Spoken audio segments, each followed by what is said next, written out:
Christmas ആഘോഷത്തിലേക്ക് പ്രവേശിക്കുകയാണ് അല്ലേ. ഒരു മാസമായിട്ട് നമ്മൾ ക്രിസ്മസിൻ്റെ ആഘോഷങ്ങൾ എടുക്കാൻ തുടങ്ങി. ആദ്യം തന്നെ ക്രിസ്മസ് വണ്ടിനെ എടുത്തു, ക്രിസ്മസ് വണ്ടിനെ പ്രാർത്ഥിച്ചുകൊണ്ടിരിക്കുന്നു. ഇനി അതിൻ്റെ ആഘോഷത്തിലേക്ക് നമ്മൾ കിടക്കാം. അപ്പോൾ അതിന് മുമ്പ് ക്രിസ്മസ് എന്താണെന്നത് അതിൻ്റെ സന്ദേശം ശരിക്കും നമ്മൾ ഉൾക്കൊള്ളണം. ദൈവം മനുഷ്യരെ സ്നേഹിക്കാനായിട്ട്, മനുഷ്യരെ രക്ഷിക്കാനായിട്ട് ഭൂമിയിലേക്ക് ഇറങ്ങി വന്ന മഹാസംഭവമാണ് ക്രിസ്മസ്. ഇന്ന് നമ്മളവിടെ ക്രിസ്മസിന് പുൽക്കൂട് ഉണ്ടാക്കുന്നുണ്ട്.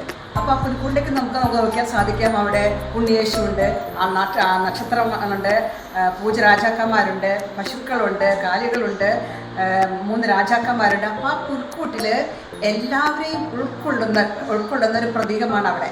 ഇതുപോലെ നമ്മൾ ക്രിസ്മസ് ആഘോഷിക്കുമ്പോൾ നമുക്കും എല്ലാവരെയും ഉൾക്കൊള്ളുവാനും എല്ലാവരെയും സ്നേഹിക്കുവാനും കരുണയോടെ എല്ലാവർക്കും ഇറങ്ങി ചെല്ലുവാൻ നമുക്ക് സാധിക്കണം. അപ്പോഴാണ് ക്രിസ്മസ് ആഘോഷം അതിൻ്റെ ഫലവത്തമാകുന്നത്.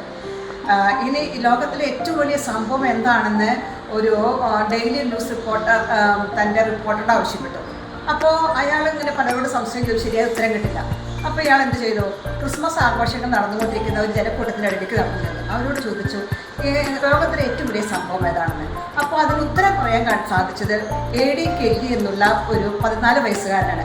അവൻ പറഞ്ഞു, എന്താ അത്ര സംശയം, യേശുക്രിസ്തു മനുഷ്യനായി ഭൂമിയിലേക്ക് ഇറങ്ങി വന്ന ക്രിസ്മസ് ആണ് ലോകത്തിലെ ഏറ്റവും വലിയ പിറവ്.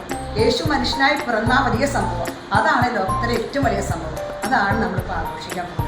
അപ്പോൾ നിങ്ങൾക്ക് എല്ലാവർക്കും ക്രിസ്മസിൻ്റെ ആഘോഷത്തിൻ്റെ ആശംസകൾ. ഏറ്റവും ഭംഗിയായി നമുക്ക് ക്രിസ്മസ് ആഘോഷിക്കാം. ഈ സന്ദേശം ഉൾക്കൊണ്ടുകൊണ്ട് പാവപ്പെട്ടവരിലേക്കും വേദന അനുഭവിക്കുന്നവരിലേക്കും ഒക്കെ ദൈവസ്നേഹവുമായി കടന്നു ചെല്ലുവാൻ നമുക്ക് സാധിക്കണം. അപ്പോഴാണ് നമ്മുടെ ക്രിസ്മസ് ആഘോഷം സാർത്ഥമാക്കുക.